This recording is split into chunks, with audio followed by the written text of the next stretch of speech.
जम्मू कश्मीर में INDI alliance के लिए बीजेपी ने स्थिति विकट कर दी है। एक तरफ बीजेपी है तो दूसरी तरफ गुलाम नबी आजाद है। इंडी अलायंस के नेता उमर अब्दुल्ला प्रचार की कमान संभाले हुए हैं। प्रचार में वो बार बार 370 और सीएए का मुद्दा उठा रहे हैं। इतना ही नहीं, उमर अब्दुल्ला आरोप लगा रहे हैं कि चीन भारत की सीमा में घुस आया है, यानी मामला अब की बार टफ है। वो यहां पर गुलाम नबी आजाद को वोट कटवा की भूमिका दे रहे हैं, लेकिन इतना टफ मुकाबला होने के बावजूद वो राहुल गांधी और प्रियंका गांधी की मदद लेने के लिए तैयार नहीं है। जम्मू कश्मीर में कैसे कर रहे हैं उमर अब्दुल्ला चुनाव प्रचार और क्या आरोप, कैसी रैलियां?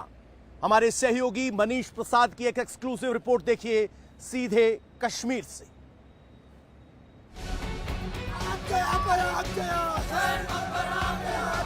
हमारे दो हिस्से, हमारी शनाख्त, हमारी पहचान, हमारी इज्जत, हमारा वजूद, सारा कुछ तहस नहस किया।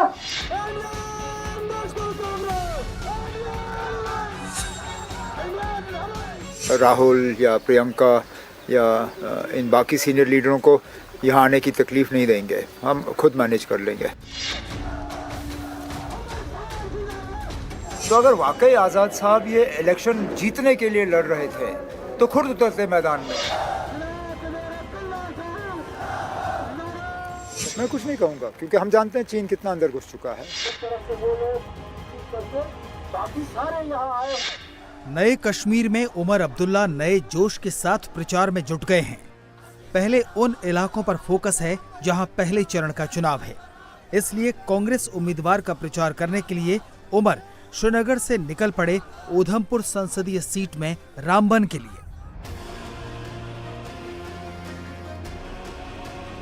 कांग्रेस के साथ गठबंधन है, लेकिन उमर ने सबसे पहले ये साफ कर दिया कि वो प्रचार अपने दम पर संभाल लेंगे।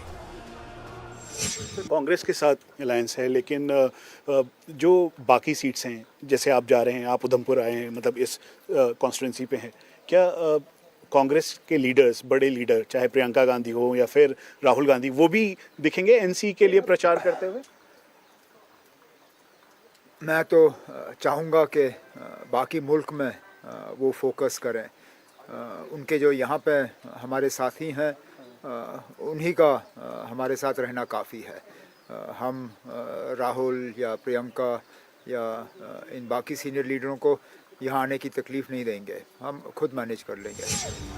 उधमपुर सीट इंडिया अलायंस के लिए बड़ी चुनौती है, इसलिए उमर भी दोगुनी मेहनत कर रहे हैं।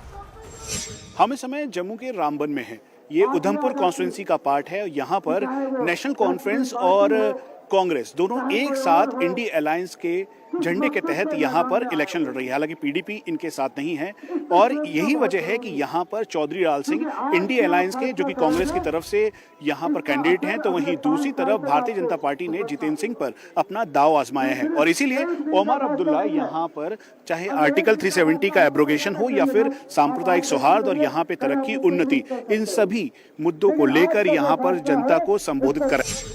उमर के हर भाषण में गुलाम नबी आजाद का जिक्र है, क्योंकि उन्हें यहाँ इंडी गठबंधन के वोट कटने का डर सता रहा है।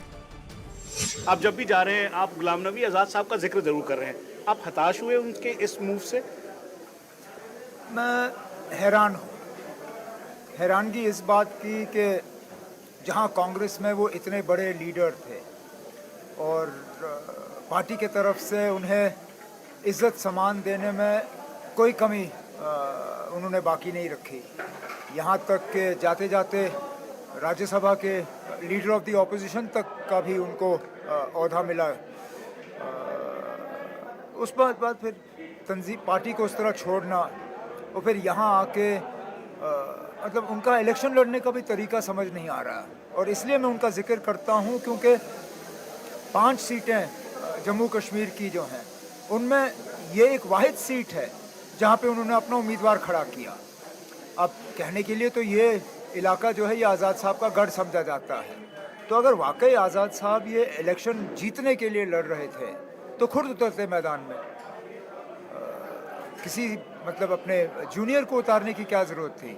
जाहिर सी बात है कि उनका मकसद यहाँ जीतना नहीं है, मकसद उनका सिर्फ वोट काटना है, जो कि मेरे लिए और ये कि वो यहाँ वोट काटे बीजेपी की मदद करने के लिए, ये इस बात से तो अफसोस हो ही जाता है। उधमपुर सीट पर महबूबा ने कांग्रेस उम्मीदवार का समर्थन तो कर दिया, लेकिन वो कश्मीर की तीनों सीटों पर उमर की पार्टी के सामने खड़ी हैं। उमर खुद बारामूला से उम्मीदवार हैं। सर, इंडिया अलायंस का भविष्य देख रहे हैं आप? ऐसे में पीडीपी तो आपके साथ नहीं है यहाँ पर, आपको लगता है कोई मॉडल था जो नहीं हो पाया सेट, या फिर आने वाले विधानसभा चुनाव प्रधानमंत्री उसका जिक्र कर रहे हैं बार-बार? हम इंडिया गठबंधन के तौर पे ही यहाँ इलेक्शन लड़ रहे हैं। क्या नुकसान हुआ इंडिया गठबंधन को? मिलके हम 6 सीटें जम्मू कश्मीर की जो हैं लद्दाख को जोड़ के हम उन पर लड़ रहे हैं। कांग्रेस का हम यहाँ पे समर्थन कर रहे हैं और अनंतनाग, श्रीनगर और बारामूला में कांग्रेस हमारी मदद करेगी, तो इसमें इंडिया अलायंस की कमजोरी कहाँ से है? उमर की सभाओं में भीड़ उमड़ रही है। मौसम कभी ठंडा तो कभी गर्म है, लेकिन उमर अब पब्लिक के मूड के हिसाब से बात करने में माहिर है। वो कह रहे हैं आर्टिकल 370 हटा, सब कुछ ठीक हो गया है यहाँ पर, और आतंकवाद भी लगभग खत्म होने की कगार पर है। अब ये नया हिंदुस्तान है जो कि घर में घुस के मारता है, प्रधानमंत्री कह रहे हैं। सर, आप मेरे साथ श्रीनगर से आए ना, कितनी फौज देखी आपने हाईवे पे? पता नहीं आपके कैमरा वाले ने रील उठाया या नहीं, लेकिन जहाँ से फौज की गाड़ी गुजर रही थी वहाँ सड़क के दूसरी तरफ क्या गाड़ियों को रोक के नहीं रखा? आपको ये नॉर्मल सी नज़र आई? जगह जगह आपने हाईवे पे देखा होगा कितना आम लोगों को तंग किया जाता है, कहाँ कहाँ उनकी गाड़ियाँ रोकी जाती हैं, कितनी फौज जो है वो तैनात की गई है। ये आपको नॉर्मल नज़र आता है क्या? ये 370 को हटाने का यही हमें अब श्रेय मिल रहा है, यही हमें इसका फ़ायदा मिल रहा है कि हम अपने हाईवे पे भी नहीं चल पाते। सर, आप पावर में आएंगे तो हटाएंगे, वापस लेंगे 370 को? एब्रोगेशन जो हुआ है आर्टिकल 370 का, उसको वापस लेंगे? ये केंद्र का फैसला होगा ना, होगा, और एक दिन आएगा जब हमें जो हमसे छीना गया है हमें वापस मिलेगा। जम्मू कश्मीर में 5 चरणों में चुनाव होगा। पहले दौर की वोटिंग 16 अप्रैल को उधमपुर में है, तो 20 मई को बारामूला में वोट पड़ेंगे, जहां से उमर खुद उम्मीदवार हैं। बीजेपी के मंशूर को लेके मुझे क्या कहना? बीजेपी के मंशूर को लेके वो वोटर खुद फैसला कर लेगा। हमने तो अभी तक तो सिर्फ झूठे वादे सुने हैं, कोई भी इनका हमारे साथ किया हुआ वादा पूरा नहीं हुआ। आगे देखते हैं क्या करते हैं जम्मू कश्मीर के साथ।